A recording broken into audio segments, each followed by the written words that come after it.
Anyway, let's start with how you got involved with this project. They called me, my agent called me a year and a half ago or more, and then David Dobkins came down to Palm Beach where my wife and I were vacationing because I love show jumping. It's one of my favorite sports in the world. And I was watching that, and he came down, we spoke. And then at first, I was a little hesitant to take the part because there's a lot of negative aspects to the guy, health-wise and everything, that aren't particularly great to look at graphically. But then I reconsidered and this and that and mulled it over, and once I decided to do it, and they just decided to have me, I just jumped in to do it, really. Kind of a thing, you know. You did a great job. Can you tell us about the character, who you play, and a little bit about him? Well, I play a judge who's very complex, but he's dying of a cancer that he won't reveal to his family, and his only wife and the mother of his 3 boys dies at the beginning of the film, and it's kind of a journey through the film how he tries to preserve his legacy, and which is a little suspect, and his son ends up, the love-hate relationship of almost his favorite son, who's a terrific lawyer, ends up defending him, and I won't cooperate, and what's revealed finally that I am guilty of certainly of a crime that he can't clear me of because I don't cooperate with him, and eventually I go to prison for a short time. I'd rather do that than have a legacy that's tainted. Right. He's a purist to a point. He seems like a very complex character. Very much so. So was it challenging to you? I mean, you've done so many roles in your past. Was this a challenging role for you? Yeah, they're all definitely a challenge. We had 60 days to do it, but sometimes it seemed like it was only 30 days. But yeah, it was definitely a challenge on a daily basis, because there were many aspects to the guy that, you know, I had to find, not out here but in here. Right. From me. So, Right.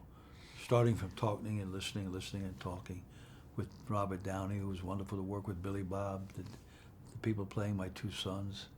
A very good, terrific cast. It was a very good cast.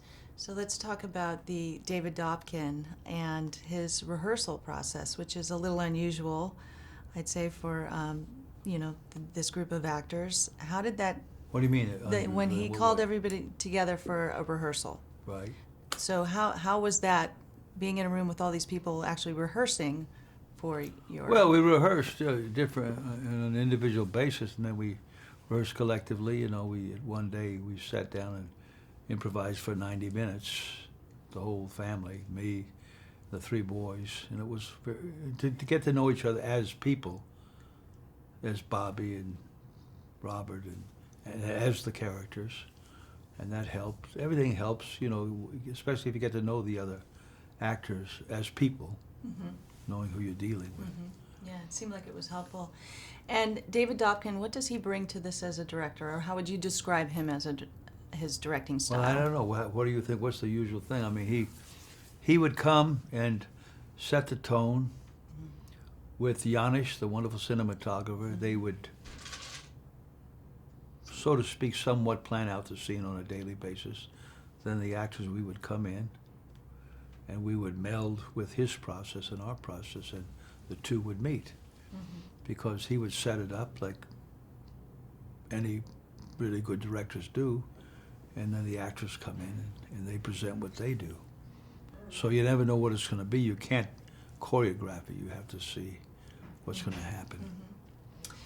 And if you had to describe this story, to someone who's going to go see this film, or to the audiences, how would you describe it? Is it a drama, comedy? I mean, hopefully it's a drama. Hopefully it's not a comedy. I mean, because there's some humor in it. yeah, but it's in the right good places. humor comes out of behavior. Right. Sometimes people go for humor out of